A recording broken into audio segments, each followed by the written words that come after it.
Shooting బంద్. సినిమాకి ఇయ్యాలగిన శుభం కారెట్టే పడలేదబ్బా.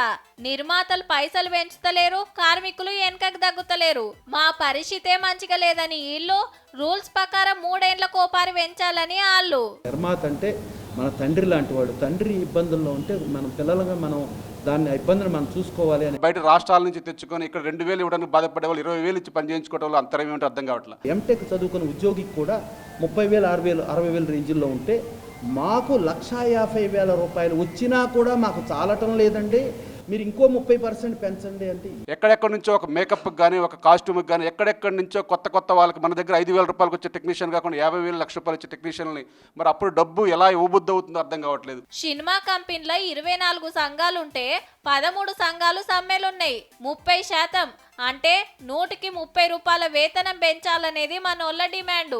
2 రోజుల కాంచెలి చర్చలు చేసినా, లేబర్ ఆఫీసర్లతో మాట్లాడినా తశ్వ కాకుంటే ఇక పెద్దన్న లెక్క నువ్వే ఏదోటి చేయాలని చిరంజీవి సార్ ఇంటికి పోయినరు నిర్మాతలంతా.